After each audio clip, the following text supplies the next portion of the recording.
TV India के इस खास प्रोग्राम इंडिया करे सवाल में आपका स्वागत है। मैं इस वक्त हूं बैंगलोर शहर में और बैंगलोर शहर के कई मायनों में सबसे मशहूर पता अगर इसका कोई कहा जा सकता है तो वो है बैंगलोर का चिन्नास्वामी स्टेडियम, जहां पे कई सारे क्रिकेट मैचेस खेले गए हैं।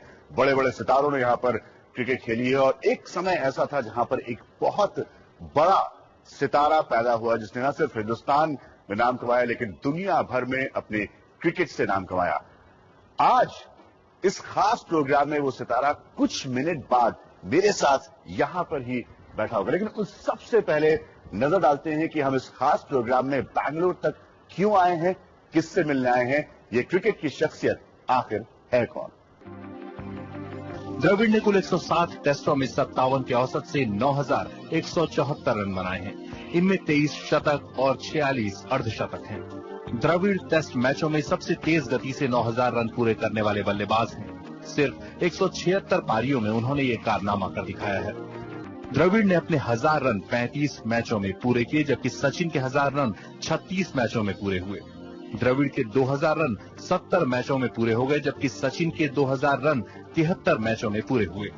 3000 रन पूरे करने के लिए द्रविड़ और सचिन दोनों को 96 मैच लग गए।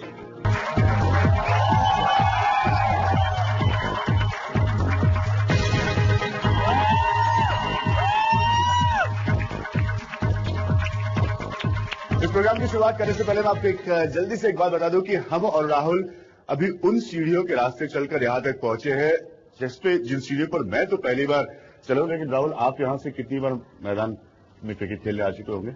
मैं गिनती नहीं कर सकता इतने बार। मतलब इस स्टेडियम में मैंने पूरा बचपन बिताया है और बहुत अच्छी यादें हैं इस स्टेडियम की। मतलब बहुत 13-14 साल से यहाँ पे आके प्रैक्टिस करना, यहाँ पे क्रिकेट खेलना एक अलग ही एटमॉस्फेयर है, एक सेकंड होम जैसा है मेरे लिए। इस प्रोग्राम का सबसे बड़ा मकसद है एनडीटीवी इंडिया के स्पेशल प्रोग्राम का राहुल द्रविड़ और टीम इंडिया के लिए खूब सारी गुड विशेस, ब्लेसिंग्स इस प्रोग्राम के शुरुआत में टीम इंडिया के लिए। राहुल द्रविड़,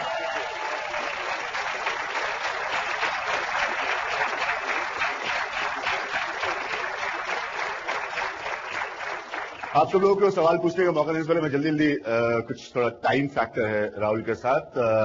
आप सब लोगों की हिंदी उतनी अच्छी है ना जितनी राहुल की है? पक्का? ओके। पहला सवाल मैं अपना मौका ढूंढ लेता हूं पूछने का। राहुल, एक चीज हम हमेशा जानना चाहते थे कि इतना डिस्कशन हो रहा है, मीडिया में लिखा जा रहा है, लाजमी भी है कि हमारी इंडियन क्रिकेट टीम कैसी होगी। सब लोग स्ट्रेंथ्स के बारे में लिखते हैं, ताकत के बारे में लिखते हैं। राहुल द्रविड़ के हिसाब से सबसे बड़ी कंसर्न, सबसे बड़ी चिंता क्या है टीम इंडिया की? चिंता ये होती है इस टूर्नामेंट में कि टूर्नामेंट एक वर्ल्ड कप एक ऐसा इवेंट होता है जो दो महीने में खत्म हो जाता है। मतलब 8 हफ्ते में खत्म होता है। उसमें आपको 10-12 मैचेस खेलने हैं अगर आपको फाइनल तक आप पहुंचते हैं। टाइम नहीं होता है उसमें जल्दी खेलने के लिए। तो एक दो चीजें का कंसर्न होता है। ऑब्वियसली फॉर्म, अगर आपका फॉर्म अच्छा हो तो एक अच्छी बात है, आप अच्छे रोल में आ सकते हैं। अगर आपका फॉर्म थोड़ा बुरा हो तो आपको कभी टाइम नहीं मिलता उसको करेक्ट करने के लिए। और इंजरीज, ऑब्वियसली इतने एक टूर्नामेंट में अगर आप कोई प्लेयर इंजर होता है तो उसको रिकवर करने के लिए मुश्किल होती है।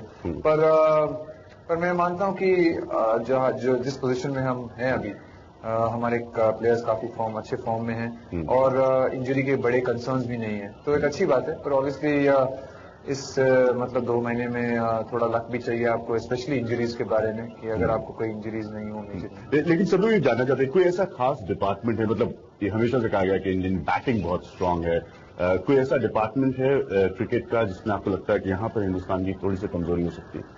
ऑब्वियसली मेरे खेलने से भी पहले कभी भी इंडियन टीम की जैसे फील्डिंग कही जाती है इतनी मजबूत है, इतनी अच्छी नहीं है। पर मैं नहीं मानता कि हमारी फील्डिंग साइड बुरी है। हम अच्छे फील्डर हैं और थोड़ी मेहनत से और थोड़ा इंटेंसिटी से हम अच्छे फील्डिंग कर सकते हैं। और स्पेशली हमारी कैचिंग बहुत अच्छी है, तो जो कैचेस हमें लेने हैं वो हमको लेने पड़ेंगे। पर जरूर जो एथलेटिज्म है, फिटनेस है, स्पेशली हिटिंग द स्टंप्स, अगर वो हम अच्छा करें इस टूर्नामेंट में तो हमें काफी फायदा होगा। चलिए मैं बहुत जल्दी सवाल लूंगा। हाँ, किधर से सबसे पहले हाथ खड़े होंगे इस प्रोग्राम में सवाल पूछने के लिए? हाँ, आप क्या पूछना है तो पूछिए। फील्डिंग इंडिया के लिए कंसर्न है, तो क्या ये आश्चर्य की बात नहीं कि मोहम्मद कैफ और सुरेश रैना दोनों इस टीम में नहीं है? देखिए, मैंने कहा कंसर्न, मतलब जैसे मैंने कहा कि इट्स एन एरिया जहां पे हम इंप्रूव कर सकते हैं। मैं ये नहीं कहूंगा ये एक बड़ी कंसर्न है, मैं कहूंगा it's an area to improve.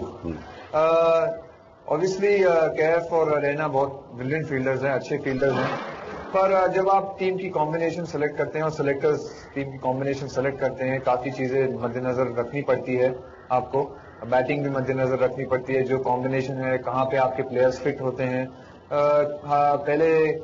साल के पहले मतलब early part of the year हम लोगों ने काफी नए यंग लड़कों को चांस भी दिया था, अपॉर्चुनिटीज भी थी। यंग हमारी साइड काफी यंग थी। अगर थोड़ी देर के बाद अगर परफॉर्मेंस इतने अच्छे हो तो प्लेयरों को, फिर सेलेक्टरों को अपनी कॉम्बिनेशन या डिसीजंस कभी कभी देखने पड़ते हैं। मैं कॉन्फिडेंट हूँ कि जैसे हमारे पास युवराज भी है, दिनेश कार्तिक भी अच्छी फील्डिंग करते हैं, रॉबिन उत्तपा एक बहुत अच्छी फील्डर है, सहवाग भी अच्छी फील्डिंग कर लेते हैं रिंग में, तो हमारे पास है अच्छी फील्डिंग। और मतलब सिलेक्शन बहुत सारी चीजों से हमें मद्देनजर रखनी पड़ती है। फील्डिंग हमारी अच्छी है और अच्छी होती जाएगी, हिंदी आपकी बहुत अच्छी है। ये मेरा मिसकंसेप्शन दूर हो गया। हाँ, जल्दी से और कोई सवाल? हाँ, पूछे, आपके पूछे जाते हैं। राहुल, दीक्षा फ्रॉम जेएमसी। मेरा आपसे सवाल है कि रिसेंटली हमारी टीम में ज्यादातर न्यू प्लेयर्स थे और ओल्ड जो एक्सपीरियंस प्लेयर्स थे वो बाहर थे, लेकिन अभी क्रिकेट वर्ल्ड कप स्क्वाड में सारे दोनों ज्यादा है, न्यू प्लेयर्स भी हैं हमारे पास, ओल्ड प्लेयर्स। तो वो क्या स्ट्रैटेजी थी जब ओल्ड प्लेयर्स बहुत कम टीम में दिखाई दे रहे थे? देखिए, अभी जो टीम है उसमें अच्छी ब्लेंड है यूथ और एक्सपीरियंस की। जैसे पहले मतलब यंग प्लेयरों को मौका जरूर दिया गया था, अपॉर्चुनिटीज दी गई थी, और आपको देने ही पड़ते हैं यंग प्लेयरों को। अगर आप अपॉर्चुनिटीज नहीं देंगे, अगर आप उनको मौका नहीं देंगे अपनी प्रतिभा दिखाने के लिए, तो आपको 2-3 उनमें से लड़के खोजने पड़ते हैं। और इन नए लड़कों को चांस देके ही, अब देखिए आप रॉबिन उत्तपा को ले लीजिए, श्रीशांत को ले लीजिए, मुनाफ को ले लीजिए, या दिनेश कार्तिक को लीजिए, ये भी यंग लड़के हैं, ये भी इसी साल में उन्होंने डेब्यू करके वर्ल्ड कप खेल रहे हैं। तो ऐसे नहीं कि हर यंग लड़का जिसको मौका दिया जाता है वो आगे जाके खेलता है। वो क्रिकेट की इतिहास में भी आप देखेंगे तो कई लड़के ही उभर कर आ सकते हैं। और मैं नहीं मानता कि जिन यंग लड़कों को चांस दिया गया है उनकी फ्यूचर खत्म है। ये वर्ल्ड कप सिर्फ एक इवेंट है, इसके बाद बहुत क्रिकेट बाकी है, बहुत सारे अच्छे इवेंट्स आएंगे और उनके लिए भी और मौके जरूर मिलेंगे। और कोई इस तरह से सवाल पूछने के लिए? हाँ, सबसे पीछे जो आपने हाथ खड़ा किया है। Sir, could you shed some light on the opening combination? Well, would it be Tendulkar, Sehwag, Tendulkar Uttapa, or Ganguly Uttapa? What do you think is the winning combination? आप चाहती हैं कि वो टेलीविजन प्रोग्राम ये बताए कि आने वाले मैच में, आने वाले वर्ल्ड कप में जो मैचेस होंगे उसमें ओपन कौन करेगा? नहीं, देखिए हम लोगों को वो ऑब्वियसली वहां पे जाके कंडीशंस देख के, फॉर्म देख के डिसीजन लेने पड़ते हैं। और ऑब्वियसली इतनी जल्दी डिसीजन लेने की जरूरत नहीं है। मतलब आपकी हमारे टीम में फ्लेक्सिबिलिटी है। एक अच्छी बात यह है कि फ्लेक्सिबिलिटी है। कई लड़कों ने उस पोजीशन में खेल के अच्छी परफॉर्मेंस की है। तो जो चाहिए होगा, जो जरूरत होगी उस पर्टिकुलर दिन की, उस ऑपोजिशन के लिए, हम उस ओपनिंग कॉम्बिनेशन के साथ जा सकते हैं। मतलब इंडियन टीम का कैप्टन भी आपको किसी टेलीविजन प्रोग्राम में उस दिन होने वाली टीम की कॉम्पोजिशन नहीं बता सकता।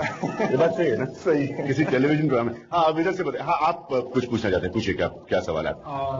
सर, मैं आपसे ये पूछना चाहता हूँ कि recent I have been following your game from past 4 years की लास्ट वर्ल्ड कप से आप बहुत inside edge on to this concept बहुत आउट हो जाते हो। It's very repeat, I think I know about 8 occasions when I have seen you getting out like that. तो आप I hope that there is some strategy for you to cover up on that at least. I hope. मैं जल्दी से एक सवाल आपसे पूछ लूं।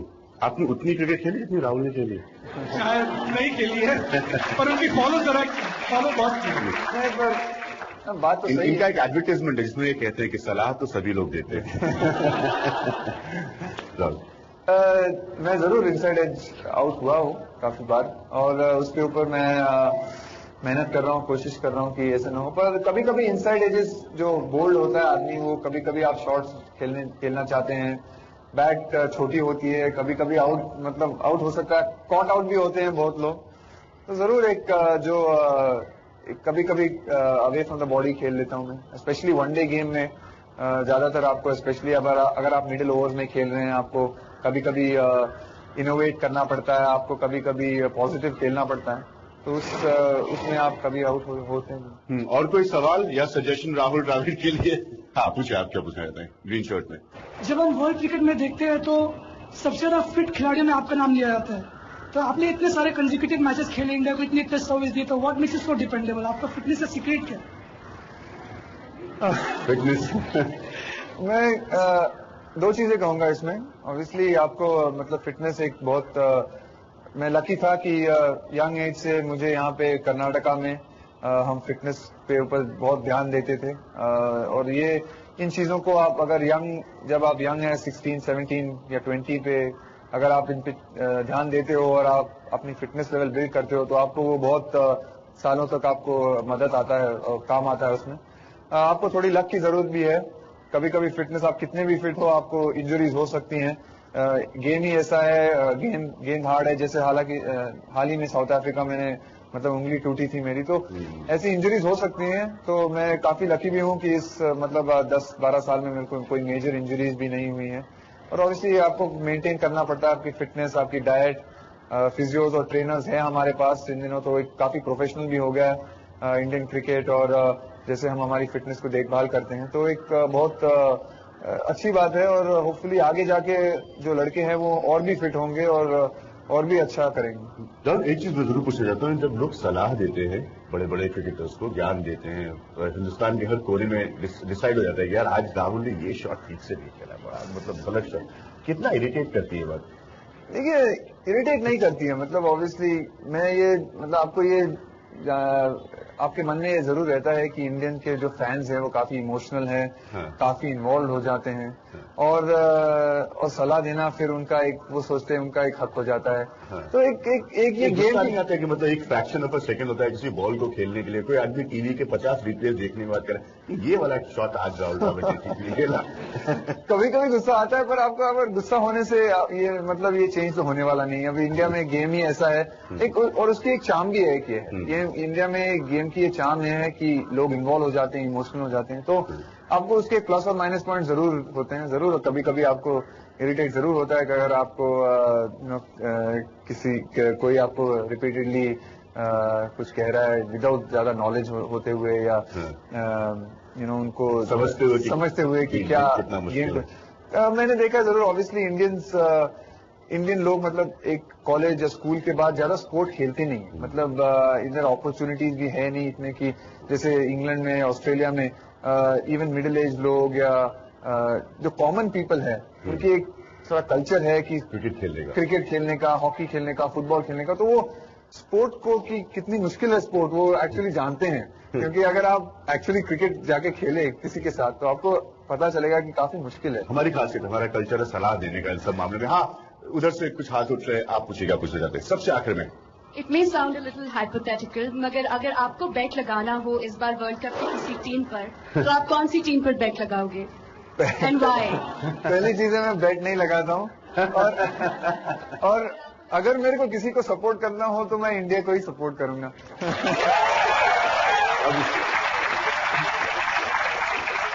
अब सब लोग यहाँ पर मौजूद है अपनी टीम इंडिया को सपोर्ट करने के लिए। हाँ आप जो थर्ड में पूछिए, आप कुछ पूछ रहे हैं? Hello, my name Sheetal, I am from Christ college. मेरा सवाल ये है कि आपने फ्लेक्सिबिलिटी की बात की टीम में, तो क्या आपको ये नहीं लगता कि अगर प्लेयर्स को एक पोजीशन दी जाए तो उनको अपनी रिस्पॉन्सिबिलिटीज का ज्यादा ध्यान रहेगा कि अगर एक player coming in eight 5th और 6th पोजीशन तो उसको पता है कि टीम को किस डायरेक्शन में लेके जाना है। तो फ्लेक्सिबिलिटी से ये नहीं लगता कि किसी को ओपनिंग में भेजें और किसी को 6 में, तो रिस्पॉन्सिबिलिटीज डिफर होती है, तो उसके हिसाब से एक फिक्स पोजीशन अच्छा करेगी टीम के लिए? देखिए आपका सवाल है कि एक्सपेरिमेंटेशन के आप खिलाफ हैं? In the team the order, the basic order of the team. देखिए जो बेसिक ऑर्डर होती है वो डिसाइडेड होती है, अगर आप नंबर 3 खेले या नंबर 4 खेले, नंबर 5 खेले, वो इतना फर्क नहीं होता है। हमारी बेसिक ऑर्डर जो मैच के पहले होती है वो हम डिसाइड करते हैं। टीम में ऐसे प्लेयर हैं जो अलग अलग पोजीशन में खेल सकते हैं, जैसे आप मिडिल ऑर्डर में देखिए धोनी भी अलग अलग पोजीशन में खेल सकता है। वो अगर आप लोगों को सिर्फ एक ही जगह में खिलाते जाएंगे, और हमारी एक क्रिटिसिज्म ये पहले यही होती थी कि हम लोगों को एक ही जगह में खिलाते हैं, और सब टीमों को पता है कि इंडियन टीम की बैटिंग ऑर्डर क्या होगी, कोई डेप्थ नहीं है, कोई फ्लेक्सिबिलिटी नहीं है। तो अगर हम थोड़ी डेप्थ या फ्लेक्सिबिलिटी लाने की कोशिश करते हैं तो लोग कहते हैं कि क्यों आप ज्यादा एक्सपेरिमेंटेशन ज्यादा, तो आप ये आर्ग्यूमेंट हम कभी विन नहीं कर सकते।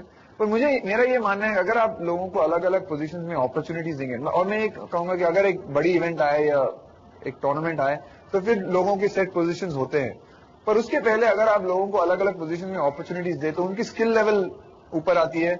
अगर कोई हर अपना पूरा करियर नंबर 5 या नंबर 6 पे खेलेगा वनडे क्रिकेट में, तो उसको नया बॉल खेलने का कैसे सीखेगा वो उसकी, और फिर अगर उसकी कभी मौका आए 3 या 4 विकेट जल्दी गिर गए तो फिर वो कैसे कोप कर पाएगा। अगर उसको अलग अलग जगह में मौका देंगे तो फिर उसकी गेम बढ़ेगी, और अगर इंडिविजुअल्स की गेम बढ़ेगी तो फिर टीम की गेम बढ़ेगी और टीम की परफॉर्मेंस भी बढ़ेगी। इधर से सवाल, हाँ आप जो एकदम सामने बैठे हैं। Hi Rahul, this is Abhishek here. There's one very simple question. We all know that Sehwag is a class act, but do you feel the form is a concern for this World Cup, and is there something happening due to which he's working on his game or something like that?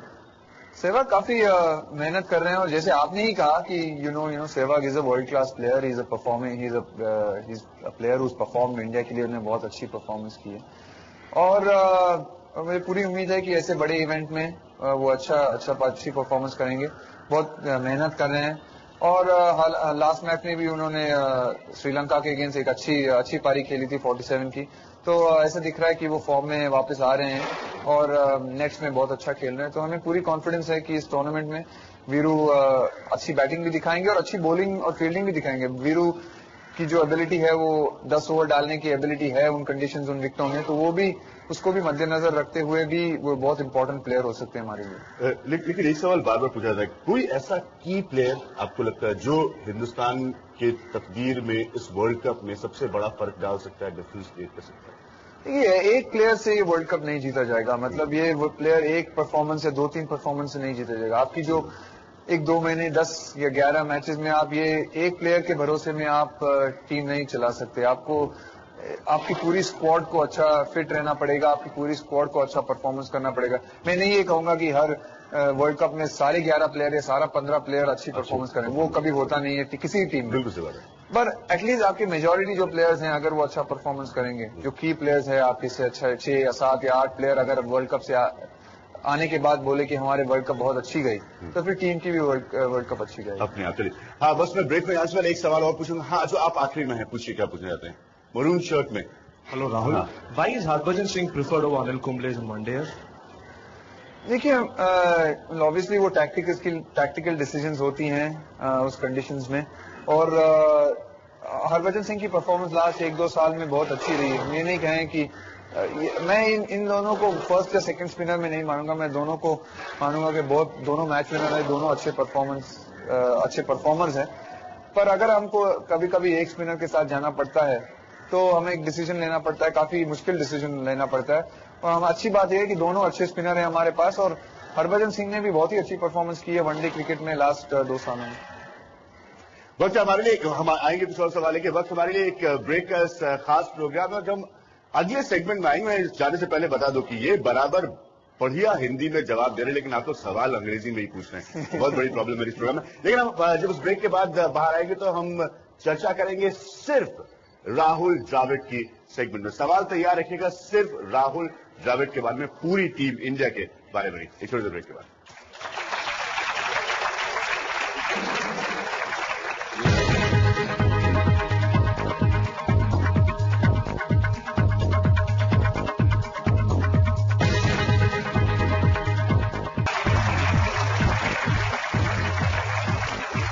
TV India के इस खास programme India के सवाल में एक बार फिर से आपका स्वागत है। इस सेगमेंट में आपको मौका मिलेगा सवाल पूछने का, लेकिन सिर्फ राहुल द्रविड़ के बारे में। यकीन मानिए वो टीम की कॉम्पोजिशन कैसे कब होगी एक टेलीविजन प्रोग्राम में यहाँ बैठ के आपको नहीं बता सकते। राहुल द्रविड़ के लिए किसके पास सवाल है? हाँ, आप पूछिए, आप क्या पूछने जाते हैं? आपकी खासियत क्या है कि so balance your and calm off and on the field, so खासियत क्या है आपकी? You manage so well in the tense position also, so tension में नहीं नजर आते राहुल द्रविड़ ऐसे? फर्स्टली थैंक यू, बट मैं ऐसे दिखाता हूं, पर कभी कभी मैं भी टेंस होता हूं। पर एक ऑब्वियसली मेरी एक इवेंट टेम्परामेंट जो है वो बचपन से काफी एक इवन टेम्परामेंट है, एक बैलेंस टेम्परामेंट है, सो काफी शायद मैं लकी हूँ उस चीज में कि एक वो नेचुरली काफी बैलेंस है। पर क्रिकेट खेल के भी मेरे को ये अंदाजा हुआ है कि जब मैं बैलेंस रहता हूँ या मैं काम रहता हूँ तो मेरी परफॉर्मेंस भी अच्छी होती है। तो उसके ऊपर काफी ये कोशिश करता हूँ मैं कि मैच के टाइम में काफी काम रहूँ, रिलैक्स रहूँ और मतलब जो एक्सटर्नल चीजें हैं उनके बारे में ज्यादा मत सोचने की, मतलब अगर मैं ज्यादा सोचता हूँ तो फिर परफॉर्मेंस खराब होती है। तो परफॉर्मेंस अच्छा करने के लिए मैं कोशिश करता हूँ काफी। लेकिन और क्रिकेट में बहुत बढ़िया सवाल ने पूछा, कहते हैं टेम्परामेंट एक बहुत बड़ा फैक्टर होता है। क्या आपने सालों में अपने टेम्परामेंट पे काम किया, मतलब ऐसा बनाया अपने आप को क्रिकेट फील्ड में? जरूर। आप अगर आपको मतलब सिर्फ अपनी क्रिकेट के बारे में ही नहीं सीखना चाहिए, मतलब आप मतलब हर मैच के बाद हर साल मतलब आप एक्सपीरियंस जो आपकी बढ़ती है उसके बाद आपको आपके टेम्परामेंट के बारे में, आपकी जो माइंड कैसी चलती है उसके बारे में भी आपको ध्यान देना पड़ता है, आपको सीखना पड़ता है, अपने आप के बारे में सीखना पड़ता है और आपको ये सीखना पड़ता है कि कहाँ किस सिचुएशंस में आप टेंस होते हो, किस सिचुएशन में आपकी माइंड आपको धोखा देती है और उसके ऊपर आपको वर्क करना पड़ता है, आपको इंप्रूवमेंट उन चीजों पे भी लाना पड़ता है। हाँ, ऑब्वियसली आपकी गेम के ऊपर, आपकी स्किल लेवल के ऊपर आपको तो इंप्रूवमेंट। लेकिन जैसे कैप्टन से आपको पहली बार मिली थी, क्या पहला थॉट क्या गया था दिमाग में कि मतलब इतनी बड़ी रिस्पॉन्सिबिलिटी इस मुल्क में जहाँ लोग क्रिकेट के लिए पागल है, प्रेशर ऐसा ना, लोग हर तरह की बात बोलते हैं अगर टीम अच्छा परफॉर्म नहीं करती, पहला थॉट क्या था जब आप कैप्टन बने थे? नेगेटिव थॉट था ही नहीं।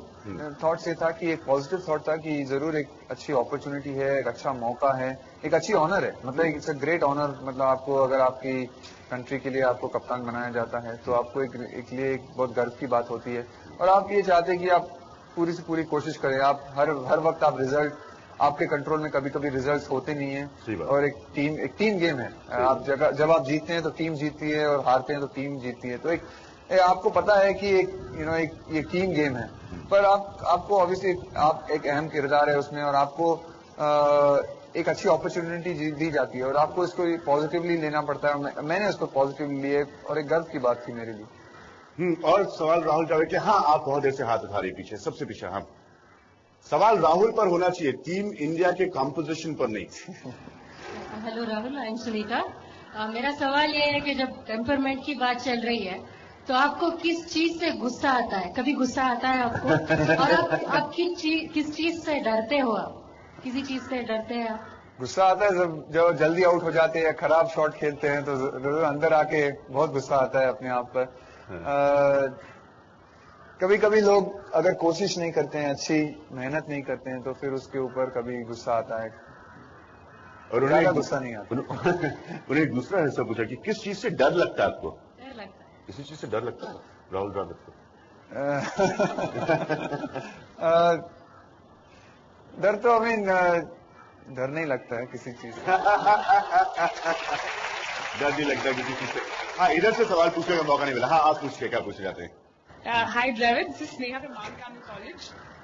क्या आपको ऑस्ट्रेलिया को दूसरी पोजीशन पर देखते हुए क्या आपको ये आपकी मानसिकता को लाभदायक हुआ है कि is it advantages for you to see Australia in the second position? नहीं, एक्चुअली ये मतलब मैं मानता हूं कि इस वर्ल्ड कप में 8 टीम्स होंगी, 8 टीमें ऐसे होंगी जो इस वर्ल्ड कप को जीत सकती हैं। ऑस्ट्रेलिया ऑब्वियसली एक फेवरेट के तौर पे जरूर जाएगी इस टूर्नामेंट में, पर मैं मानता हूं कि इस टूर्नामेंट में ऐसी इतना क्लोज है और इतना टाइट है और इतने टीम्स अच्छी खेल रही है कि 8 टीमें होंगी जिनको आपको हराना पड़ेगा और जो जरूर मानेंगी अपने आप में। जैसे मैं कह रहा हूं कि मैं इंडिया को बैक करूंगा इस इवेंट में, अगर हम अच्छा खेलेंगे तो हम जीत सकते हैं।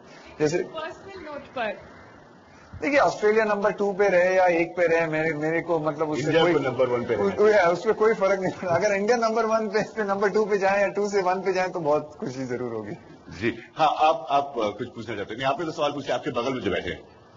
It's like could you let us know about any personal experience, like जब आप जल्दी आउट हो गए or something and the most weird thing you've done, something like that.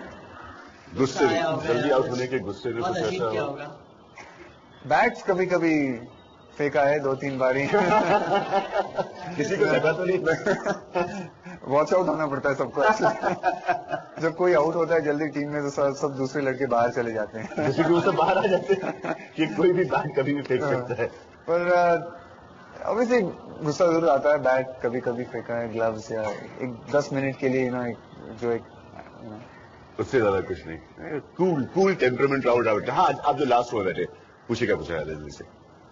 Sir, my name is Nikhil from the Doon school, Dehradun. Sir, मेरा प्रश्न आपसे ये है, sir I know it's irrelevant, लेकिन जब भी आप रिटायर होंगे तो आपके फ्यूचर प्लान क्या होंगे? बॉलीवुड या फिर कन्नड़ा फिल्म या ऐसे कुछ? Definitely no, definitely not. आपकी बहुत बड़ी फीमेल फैन फॉलोइंग है। पर मुझे मेरे स्ट्रेंथ्स पता है, मेरे को पता है मैं क्रिकेट खेल सकता हूँ, एक्टिंग मेरी स्ट्रेंथ नहीं है, मैं कर नहीं सकता हूँ। तो मैं कभी नहीं करूंगा। पता नहीं एक्चुअली, जैसे आपने कहा मैं फ्यूचर में क्या है, पर क्रिकेट खेलने के बाद जरूर कुछ आइडियाज है, प्लान्स हैं, पर वो तब की तब देखी जाएगी। कमेंट्री से जुड़ेंगे? मतलब ऑब्वियसली ऑप्शन जरूर है उस एरिया में, पर मैं मतलब अलग चीजें भी अगर मैं जल्दी से 2-3 गिना दूं। कमेंट्री एक ऑप्शन हो सकता है, बॉलीवुड आपने मना कर दिया, एक और होता है आजकल के जमाने में पॉलिटिक्स। नहीं, वो उसमें भी मेरी स्ट्रेंथ नहीं है। उससे भी आपकी स्ट्रेंथ नहीं। हाँ, राहुल के लिए कुछ और। हाँ, पूछिए, आप क्या पूछने रहा? हाय राहुल, आई एम श्रद्धा। आपके हिसाब से आपकी सबसे उम्दा इनिंग्स कौन सी रही है, एंड वो कौन सा बॉलर है जो आप दैट यू ड्रेड फेसिंग? सबसे अच्छी इनिंग्स एक या दो, मतलब ऐसे गिन नहीं पाऊंगा मैं। एक मतलब ऑब्वियसली मेरे लिए वो जो एडलेड में मैंने 200 बनाए थे और इंडिया ने वो मैच जीता था, वो काफी बहुत अहम था मेरे लिए। वो 180 भी, और कैलकाटा में लक्ष्मण के साथ जो एक बड़ी साझेदारी थी जिसमें हम फॉलो ऑन करके हम लोगों ने उस मैच को जीता था। मेरी जो फर्स्ट टेस्ट सेंचुरी थी वो भी काफी अहमियत रखती है मेरी। तो ऐसे 3-4 इनिंग्स है। वनडे क्रिकेट में जो 145 श्रीलंका के अगेंस्ट किया था मैंने 99 वर्ल्ड कप में, तो एक ये 4-5 इनिंग ऐसे हैं जो काफी अहमियत रखते हैं मेरे लिए। किस बॉलर को कई बॉलर, जैसे मैंने इस मेरे करियर में कई जैसे ग्रेट बॉलर के मतलब अगेंस्ट खेला, मतलब खेलने का मौका मिला है मेरे को। उनमें से मैं कहूंगा जैसे वॉन, मेगरा, मुरलीधरन, वसीम, वकार। हालांकि मैंने वसीम और वकार को शायद उनके एंड ऑफ द करियर में खेला था, उनके पीक में नहीं खेला था। वॉन या मेगरा या शॉन पॉलॉक, एलन डोनाल्ड, इन लोगों को मैंने उनके पीक में खेला था, तो ऑब्वियसली वो काफी चैलेंजिंग थे मेरे लिए। कुछ और सवाल? हाँ, आप कुछ पूछा था, पूछे सर। हाँ, morning Rahul, and I think I am the most fortunate person here. I had the opportunity to witness Rahul grow right from state schools till Indian captain here. And many congratulations to you for having completed 10,000 runs in one day format. Very, very congratulations. आपका सवाल बताइए. And my question to you, Rahul, is that we are in the, with Bangladesh, Kenya, and also Sri Lanka and India in one group. You think that this is a little comfort zone? This question number one, and I'll come back to you a little later. Comfort zone में नहीं कहूंगा, कौन सी भी team में आप world cup में lightly नहीं ले सकते।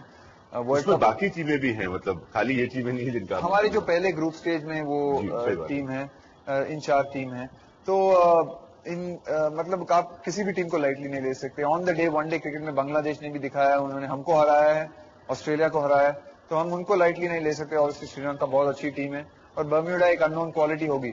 हम अपने आप को बैक जरूर करते हैं कि हम बैक करते हैं कि हम अच्छा परफॉर्मेंस करेंगे और उस ग्रुप को हम चाहते हैं कि हम टॉप करें, पर आप ये मतलब बातें से नहीं होगा, अच्छा परफॉर्मेंस से होगा। आप कुछ पूछना चाहते हैं जो फ्रंट रो में बैठे, पूछिए क्या पूछना चाहते हैं। Morning Rahul, this is Vinay here, और आप पहली बार कैप्टनसी कर रहे हैं वर्ल्ड कप में, सो किस चीज को इम्प्रूव करना चाहते हैं वर्ल्ड कप के जाने से पहले? वो उन्होंने इस सवाल का जवाब बिल्कुल शुरुआत में दिया कि वो फील्डिंग को लेकर, इंडियन फील्डिंग को लेकर इनको खास चिंता है। कुछ राहुल द्रविड़ के बारे में सवाल पूछने के। हाँ, आपसे सबसे पीछे रो में। हाँ राहुल, कुशल्या, जब आप लंबे टूर्स पे जाते हैं फैमिली से दूर, घर से दूर, तो आपको घर की याद नहीं आती और कुछ मानसिक तनाव नहीं होता उसकी वजह से? यूज्ड टू हो जाते हैं। एज ए क्रिकेटर आप बचपन से आप ट्रैवलिंग करते हैं, टूर करते हैं, जरूर आपको फैमिली से दूर रहना इतना आसान बात नहीं है, काफी मुश्किल चीज होती है। पर इन दिनों हमारी फैमिलीज कभी कभी ट्रैवल करते हैं और इंटरनेट, ईमेल, टेलीफोन्स, उससे आपको इन टच कांटेक्ट में आप रहते हैं। तो जरूर एक क्रिकेटर के लिए एक वो बड़ी चैलेंज होती है। आपको मतलब आप हर दूसरे दिन कहीं नई जगह में होते हैं, नए होटल में होते हैं, नए ग्राउंड पे होते हैं, तो एक जरूर चैलेंज है और आपको उसको मतलब आपकी क्रिकेटिंग जीवन में आपको उसको मैनेज करना पड़ता है। बस मेरे पास वक्त है एक आखिरी सवाल के लिए। हाँ, आप पूछना चाहती, पूछिए। हेलो राहुल, आई एम शिखा। मैं आपसे पूछना चाहती हूँ कि पर्सनली आपको कौन सा रोल निभाना ज्यादा मुश्किल लगता है, राहुल द्रविड़ द कप्तान या Rahul Dravid the father? Rahul Dravid the father. बहुत वक्त नहीं निकल पाता उसके लिए। नहीं, और वक्त नहीं निकल पाता, और अगर आपको बच्चों के साथ मतलब वो आपको कंप्लीटली कंट्रोल करते हैं इतने, मतलब उनके सामने आप इंडियन टीम के कैप्टन नहीं है, वो आपके सुनने वाले नहीं है। वो ज्यादा मुश्किल होता है। वक्त हमारे लिए एक ब्रेक का, और उसके बाद हम आखिरी पड़ाव आने से पहले कुछ और चीजें जानने की कोशिश करेंगे। क्या क्रिकेट के अलावा और कौन कौन से इंटरेस्ट हैं राहुल द्रविड़ के? एक छोटे से ब्रेक के बाद।